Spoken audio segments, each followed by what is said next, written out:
한국 쌀이 일본 쌀보다 맛있다고. 그 순간 일본 농업의 자존심이 무너졌습니다. 30년간 논을 지켜온 장인의 귀에 그 한마디가 비수처럼 꽂혔는데요. 직접 맛본 한국 쌀의 밥맛은 더 이상 부정할 수 없는 현실이었습니다. 그 위기의 순간 그는 한 가지 결심을 하게 되는데요. 과연 그 선택은 무엇이었을까요? 그리고 그의 인생은 어떻게 달라졌을까요? 지금 그 놀라운 이야기를 시작합니다. 제 이름은 사토 나오유키입니다. 일본 치바현에서 30년을 쌀농사로 살아온 농부예요. 제가 키운 건 유메피리카라는 품종인데 일본 안에서도 맛있기로 유명하죠. 어느 평범하고 조용한 아침이었어요. 고향 마을 논뚝길을 따라 천천히 걷고 있었죠. 이 길은 제가 젊었을 때부터 하루도 빠지지 않고 걸었던 길이에요. 논물 위로 아침 햇살이 반짝이고 물 한 개 사이로 햇빛이 반짝이던 그 모습은 지금도 잊을 수가 없네요. 흙을 손에 쥐고 살펴보는 건 제 오랜 습관이에요. 흙의 온도나 촉감만으로도 땅이 건강한지 아닌지를 느낄 수 있거든요. 차갑고 묵직한 흙이 손가락 사이로 흘러내릴 때마다 마음이 평온해졌습니다. 그런데 요즘 들어 이상한 예감이 들기 시작했어요. 어느 날 저녁이었어요. 장을 보고 돌아온 아내 얼굴이 어두웠어요. 여보, 쌀값이 5킬로에 4,200엔이래요. 예전보다 거의 2배나 올랐대요. 처음엔 믿기지 않았어요. 하지만 며칠 뒤 뉴스에서 똑같은 말을 들었죠. 쌀값이 50년 만에 최고치를 찍었다는 거예요. 쌀 가격이 오른 건 단기적으로는 농가의 이득일 수 있지만 장기적으로는 안 좋은 소식이었어요. 그만큼 소비량이 더 줄 테니까요. 폭우랑 폭염 탓에 수확량도 줄었고 정부는 너무 늦게 대응했대요. 게다가 일본 사람들 요즘은 밥을 예전만큼 먹지도 않잖아요. 쌀 소비도 줄고 농사 짓는 사람들도 하나둘 떠나고 있었어요. 제 주변 논들도 텅 비기 시작했어요. 예전엔 벼가 푸르게 자라던 곳인데 이젠 잡초만 자라고 있더라고요. 그 모습을 보는데 가슴 한켠이 서늘해졌어요. 주말에 손자가 오사카에서 놀러 왔어요. 저녁을 먹으면서 스마트폰을 보여주더군요. 할아버지, 요즘 한국 여행 가면 쌀 사오는 게 유행이래요. 일본 쌀보다 맛있대요. 처음엔 웃으며 넘겼어요. 우리 일본 쌀보다 맛있는 게 어디 있겠냐? 하지만 속이 이상하게 뒤틀렸어요. 혹시 정말 그런 걸까? 그런 생각이 머릿속에서 떠나질 않았어요. 며칠 뒤 농협에서 한 사람이 찾아왔어요. 말끔한 정장을 입고 서류 가방을 들고 있었죠. 사토 씨, 다음 달에 서울에서 국제농업 박람회가 열리는데요. 농가 대표로 함께 가주실 수 있을까요? 처음엔 바로 고개를 저었어요. 아니, 우리가 일본인데 왜 굳이 한국까지 가요? 배울 게 뭐가 있다고? 그날 밤 마루에 나란히 앉아 아내와 조용히 이야기를 나눴어요. 반딧불이들이 정원에서 반짝이고 귀뚜라미 울음소리가 멀리서 들려오고 있었죠. 아내가 말했어요. 여보, 다녀오세요. 손자도 한국 쌀에 관심 있잖아요. 직접 보고 와요. 눈으로 확인해 보는 것도 나쁘지 않잖아요. 그 말을 듣는데 왠지 모르게 마음이 움직였어요. 고개를 들어 밤하늘을 바라봤어요. 별들이 빛나고 있었죠. 그 별들은 한국 하늘에서도 똑같이 빛나고 있겠지요. 그날 밤 잠이 오질 않았어요. 내가 평생 지켜온 논, 농사, 조상 대대로 이어온 방식, 그리고 손자 세대의 미래.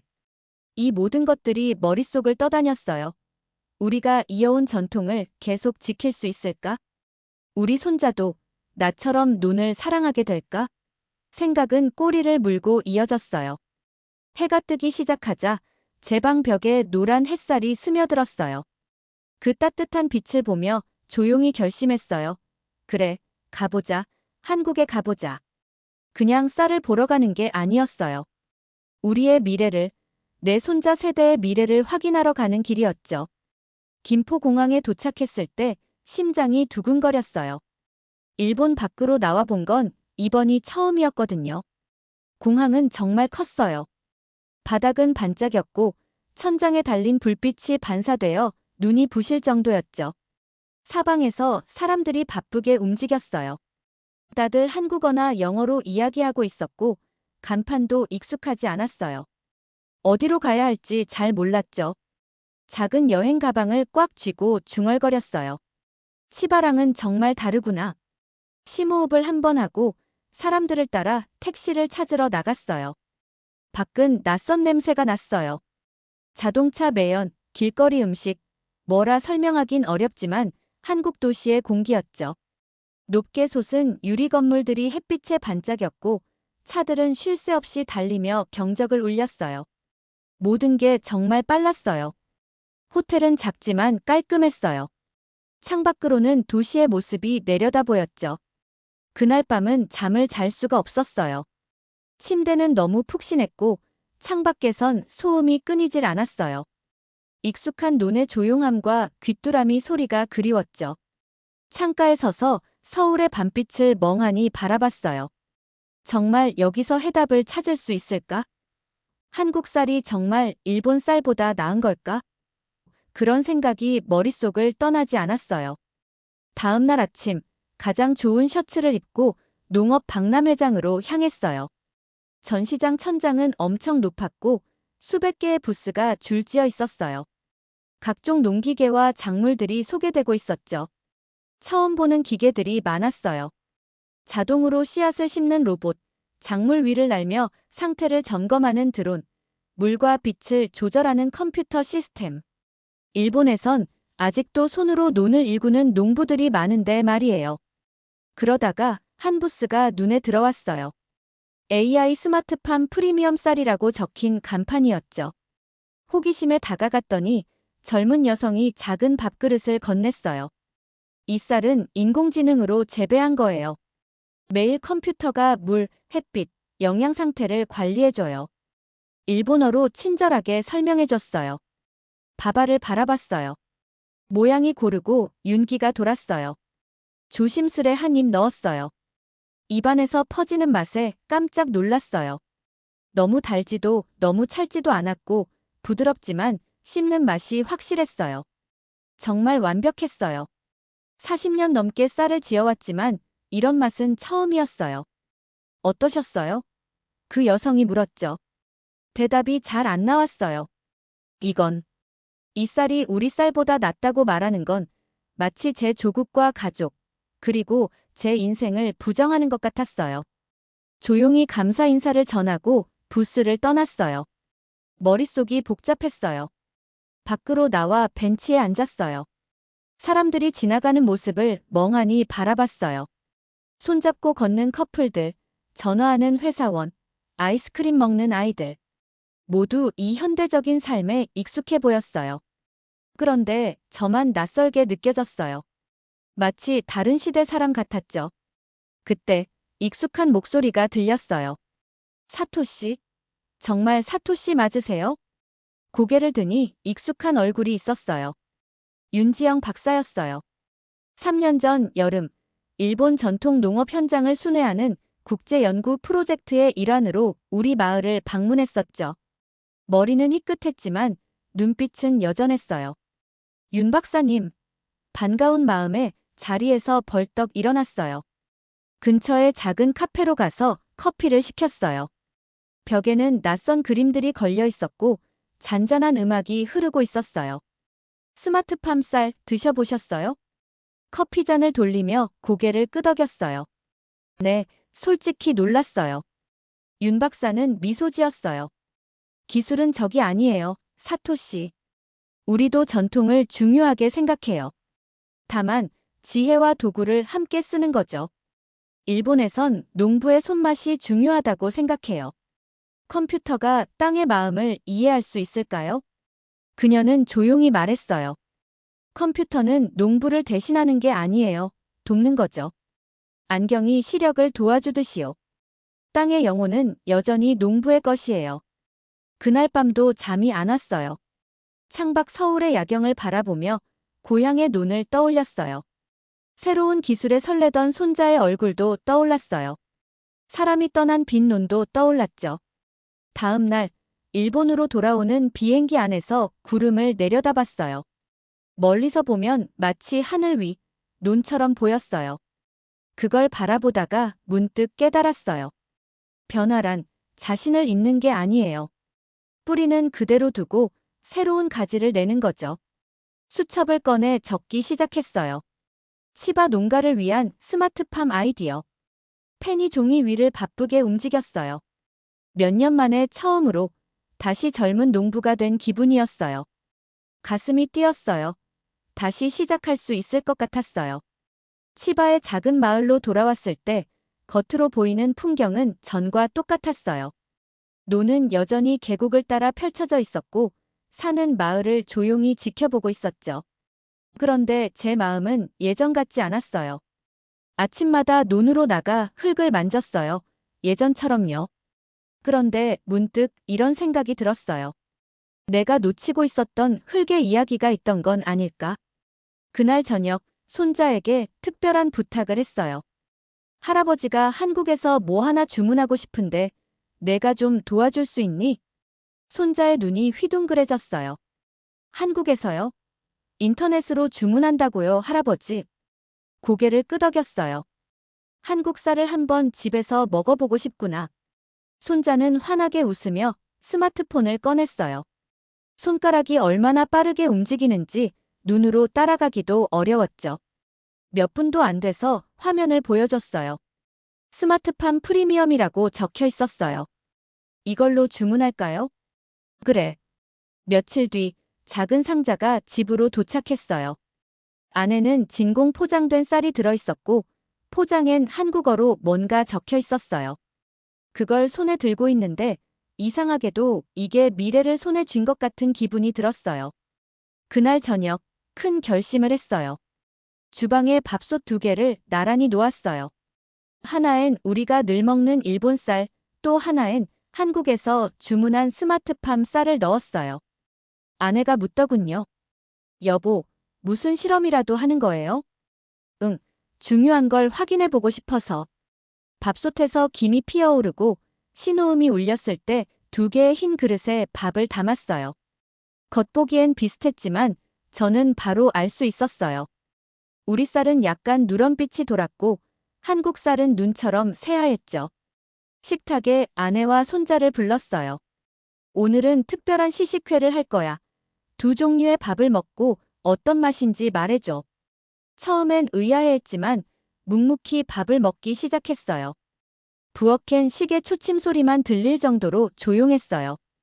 아내가 먼저 입을 열었어요. 이쪽 밥이 더 찰지네요. 손자도 고개를 끄덕였어요. 그리고 이건 살짝 더 달아요. 이게 한국 쌀 맞죠? 조용히 고개를 끄덕였어요. 진짜 맛있어요. 손자가 솔직하게 말했어요. 작게 한숨을 내쉬며 중얼거렸어요. 이게 기술이 만든 맛이구나. 그날 밤 잠이 오질 않았어요. 마당에 나와 별을 바라봤어요. 이 땅에서 제 아버지도 할아버지도 농사를 지었죠. 그분들이 지금의 저를 본다면 뭐라고 하실까요? 며칠 뒤 마을 농민 모임이 있었어요. 커뮤니티 센터에 모인 건 대부분 저처럼 나이 든 농부들이었죠. 날씨, 비료값, 정부 정책. 늘 하던 이야기만 오갔어요. 젊은 사람들이 농사를 안 지으려 한다는 걱정도 반복됐어요. 참다 못해 일어났어요. 가슴이 쿵쾅거렸지만 해야 할 말을 알고 있었어요. 우리는 전통을 존중해야 합니다. 하지만 세상 변화도 외면해선 안 됩니다. 한국에서 본 스마트팜 이야기, 기술로 재배한 쌀의 맛, 제가 느낀 변화의 가능성을 조심스레 꺼냈어요. 몇몇은 웃었고 어떤 이는 얼굴을 찌푸렸어요. 이젠 한국이 더 낫다는 건가? 부끄럽지도 않아. 다나카 씨가 소리쳤어요. 그게 아니에요. 더 나은 게 아니라 배울 게 있다는 겁니다. 전 작지만 새로운 시도를 해보려 합니다. 회의장 안이 술렁였어요. 자리에 앉았을 땐 얼굴이 화끈거렸지만 마음은 편했어요. 제 진심을 말했으니까요. 다음 날 수분 센서랑 드론을 인터넷으로 주문했어요. 손자가 함께 논의 설치를 도와줬어요. 센서는 논의 수분 상태를 알려주고 드론은 공중에서 사진을 찍어 병든 변화 관리가 필요한 곳을 보여줬어요. 이웃들이 멀찍이서 지켜봤어요. 수군대는 사람도 있었죠. 그래도 신경 쓰지 않았어요. 오랜만에 농사에 설렘이 생겼거든요. 저는 지금 단순히 쌀만 키우는 게 아니었어요. 제 자신도 잘하고 있었어요. 매일 아침 손자가 알려준 태블릿으로 센서 데이터를 확인했어요. 저녁이면 드론을 날려 사진을 함께 보며 대화했죠. 할아버지, 여기 질소가 부족한 것 같아요. 이쪽 논은 수분이 부족하네요. 조금씩 이해가 됐어요. 기술은 제 감을 없애는 게 아니라 더 날카롭게 해주는 거였어요. 손끝으로 느끼던 것들을 눈으로 볼 수 있게 해주는 도구였던 거죠. 어느 날 저녁 드론 사진을 보던 손자가 물었어요. 할아버지, 다른 농부들이 뭐라 하는 거 신경 쓰이지 않아요? 조용히 생각하다가 고개를 저었어요. 아니, 수확할 때가 되면 쌀이 말해줄 거야. 가을이 찾아왔어요. 햇살은 황금빛이고 바람은 선선했죠. 벼 이삭은 고개를 숙였고 노는 수확을 기다리고 있었어요. 이맘때가 항상 가장 좋았어요. 긴 노력의 보상이 찾아오는 계절이니까요. 수확날이 밝았어요. 손자가 오사카에서 도와주러 내려왔어요. 큰 장화를 신고 낡은 옷을 입고 아침 해가 뜨기 전부터 논두렁에 나란히 섰죠. 잘 봐봐. 무슨 차이가 보이니? 제가 가리킨 건 두 구역이었어요. 하나는 예전처럼 전통 방식으로 키운 논, 또 하나는 센서와 드론을 사용한 스마트팜 구역이었어요. 손자가 눈을 가늘게 뜨고 바라보다가 말했어요. 스마트팜 쪽이 벼가 더 키가 크고 색도 고른 것 같아요. 고개를 끄덕였어요. 맞아. 이제 직접 벼를 베면서 확인해보자. 종일 벼를 베었어요. 손은 오래된 기억처럼 익숙하게 움직였고 허리는 아팠지만 마음은 기뻤어요. 흙을 밟으며 벼를 손으로 감싸며 일하는 이 감각은 어떤 기계로도 대신할 수 없는 거였죠. 해가 질 무렵 두 구역 모두 수확을 끝냈어요. 결과는 뚜렷했어요. 스마트팜 구역은 약 15% 수확량이 많았고 벼 알은 더 고르고 윤기도 좋았어요. 손자가 두 구역의 쌀을 손에 쥐고 비교하며 말했어요. 우와, 이거 정말 대단한데요? 스마트팜 쌀이 완전 예뻐요. 미소가 나왔지만 마음속엔 여러 감정이 섞였어요. 수확이 잘 돼서 기쁘기도 했지만 괜히 지난 날을 돌아보게 됐어요. 내가 그동안 틀린 방식으로 농사 지은 건 아닐까? 그런 생각이 스쳤어요.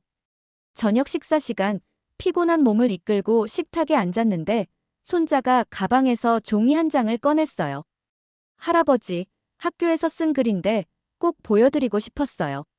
제목은 내 꿈의 직업이었어요. 안경을 쓰고 조심스럽게 읽었어요. 나는 우리 할아버지처럼 스마트 농부가 되고 싶다. 전통과 기술을 함께 활용해 쌀을 키우고 싶다. 할아버지는 과거를 존중하면서도 미래를 두려워하지 않아야 한다는 걸 가르쳐 주셨다. 가장 훌륭한 농부는 옛날의 지혜와 새로운 도전을 동시에 행하는 사람이다. 눈가가 촉촉해졌어요. 손자가 물었어요.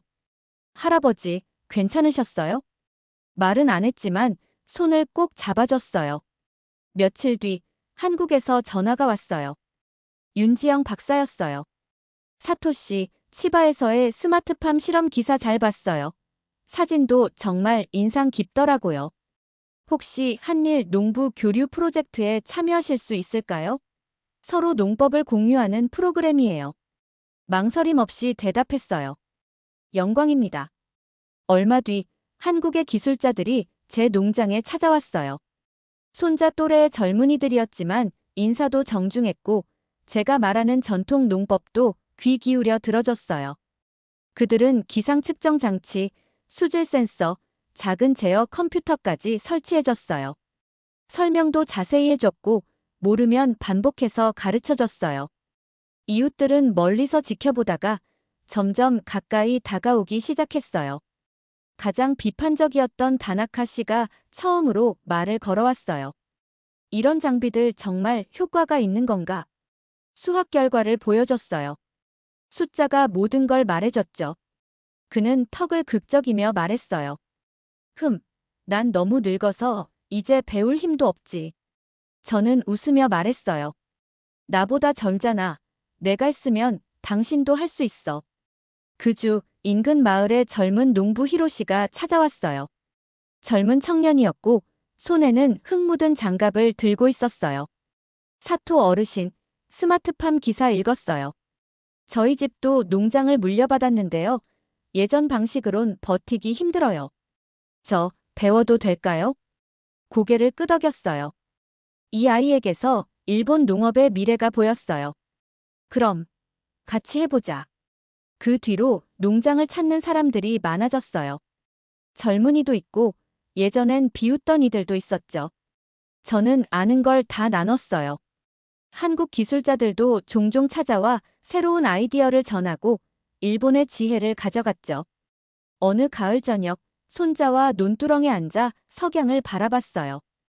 붉은 하늘이 논물에 비쳐 불꽃처럼 흔들렸고 개구리 소리와 잠자리떼가 어우러졌어요. 손자가 물었어요. 할아버지, 우리 쌀도 다시 유명해질 수 있을까요? 전통과 기술이 어우러진 논을 바라봤어요. 새로운 희망을 찾은 젊은 농부들, 한일 농부 간의 연결고리가 떠올랐어요. 계속 이렇게 자라간다면 분명 그럴 거야. 무엇보다 논이 텅 비지 않고 지식도 끊기지 않을 테니까. 어둠이 내려앉은 논 위에 바람이 불었어요. 저는 알 수 있었어요. 지금 우리가 키우는 건 단지 쌀이 아니었어요. 과거와 미래가 공존할 수 있는 길을 열고 있었던 거죠. 경쟁이 아니라 서로 배우는 세상을 만들고 있었어요. 손자에게 농부라는 이름이 자랑이 될 수 있도록. 우리의 길은 마치 벼와 같았어요. 깊게 뿌리 내리고 위로 자라나며 하루하루 강해지는 길이었어요. 오늘도 즐거우셨나요? 여러분의 구독과 좋아요는 영상을 만드는데 큰 힘이 됩니다. 오늘도 시청해주셔서 감사합니다.